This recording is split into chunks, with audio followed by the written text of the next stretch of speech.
Iba yata kulay ng suot mo ngayon. Anong feeling na, yun nga, may bago kang team, reunited ka with LA.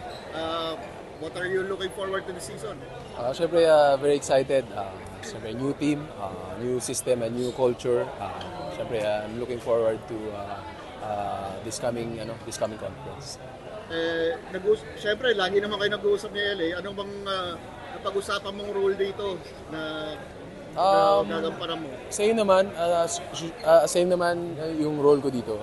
Same as sa Northport. Yun lang.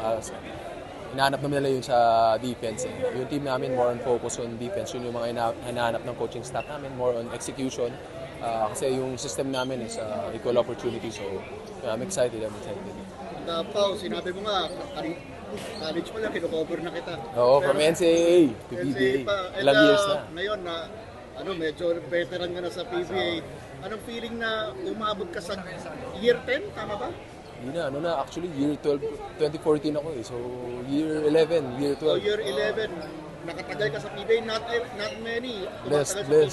Siyempre, I'm happy, thankful kay Lord na umabot ako sa lumagpas ako ng year 10, it's my year 11 coming to year 12. So thankful lang. Siyempre trabaho habang kaya, go lang. Siyempre kailangan natin magpakita para tumagal pa. So hopefully itong new team makapag-contribute ako. So we'll see. We're all excited. And siyempre year 12, 11, oo naman. No? Ano bang personal goal mo for yourself this season? Dito naman, with my new team, syempre, it's all about W's, it's all about wins. So, gusto ko lang manalo with this team. Syempre, step by step, first, we get wins sa elimination and we go to the playoffs, hopefully.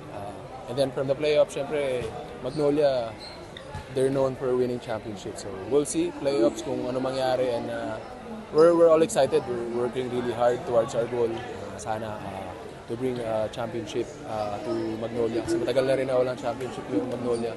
Pero syempre sabi ni Coach Eli, baby steps. Hindi naman pwede na championship ang tingnan mo. Kailangan na lang step by step. Playoffs muna, tapos from there, tatrabahuin namin. And finally, ano yung masasabi mong successful season for Magnolia this 50th season ng PBA?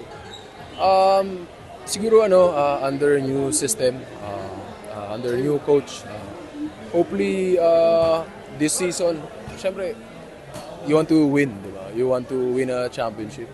Yun yung goal talaga. So hopefully this season namin yun. Maka-playoffs kami, semis and then championship. So step by step lang.